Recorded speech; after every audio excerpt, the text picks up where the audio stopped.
हेमंत जी आज तक बाहर नहीं आया, लेकिन मैं समझता हूं कई दफा उल्टा पड़ जाता है दाव।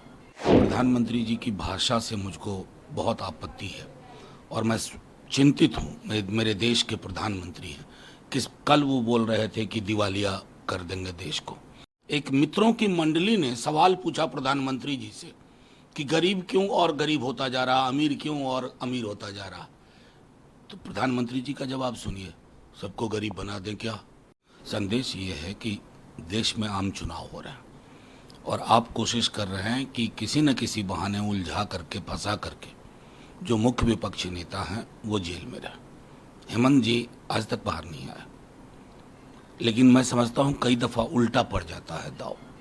ये आग्रह होगा भाजपा से कि आप उन तानाशाहों की तरह रवैया ना रखें दुनिया के जो और है, क्योंकि ये लोकतंत्र है, इसको उसी स्वरूप में रहने दीजिए। पॉलिटिकल लड़ाई पॉलिटिकली लड़िए।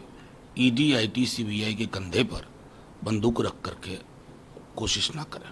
प्रधानमंत्री ने कहा है कि इंडिया अलायंस जो है वो दिल्ली को बर्बाद करने के डेवलपमेंट में काम कर रहा है। आज 4 सीट भी लड़ने की हैसियत में कांग्रेस वहाँ पे नहीं है। अब देखिए, मैं सीधी सी बात है, दिल्ली को बर्बाद करने के मतलब प्रधानमंत्री जी की भाषा से मुझको बहुत आपत्ति है और मैं चिंतित हूँ। मेरे देश के प्रधानमंत्री हैं, कल वो बोल रहे थे कि दिवालिया कर देंगे देश को। 16 लाख करोड़ अपने मित्रों के आप माफ करें तो दिवालियापन की कोई गुंजाइश नहीं होती है।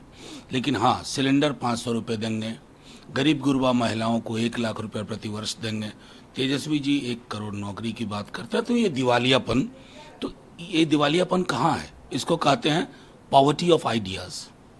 ये विचारों का दिवालियापन है जो प्रधानमंत्री जी और उनकी टीम पर है। उस दिवालियापन को एड्रेस करें। कल हेमंता विश्व शर्मा बिहार में थे, उन्होंने कहा है कि हमने आसाम में 700 मदरसे बंद किए हैं और मुल्ला बनने की दुकान नहीं खोलने देंगे। मैं इस व्यक्ति को बहुत पहले से जानता हूँ। इनकी मजबूरियां हैं कि इनको इस तरह की जुबान बोलनी पड़ती है। बहुत सब बड़ा वक्त इन्होंने आंसू में बिताया, फिर कांग्रेस में बिताया, लेकिन अब न्यू कन्वर्ट की तरह बीजेपी की जुबान बोल रहे हैं। सिवान आए थे ना, क्या उनको रोजगार के बारे में नहीं बोलना चाहिए था? दुनिया में किसी भी मुल्क में चुनाव में क्या बोला जाता है?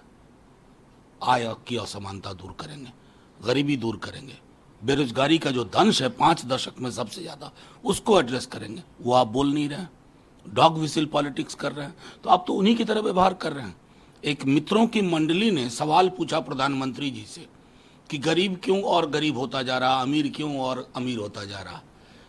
तो प्रधानमंत्री जी का जवाब सुनिए, सबको गरीब बना दें क्या।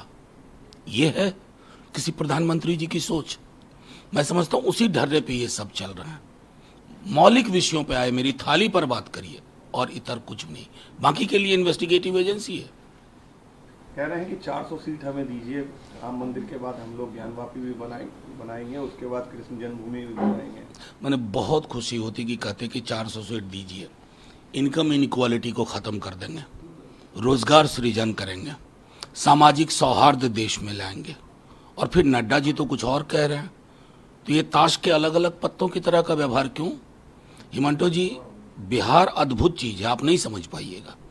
बिहार के लोग चुनाव कैसे लड़े और किन मुद्दों पे लड़े उसको जानते हैं। वैसे ही यहाँ एक गिरिराज जी काफी है, आपकी एंट्री से कुछ फायदा होने वाला नहीं है।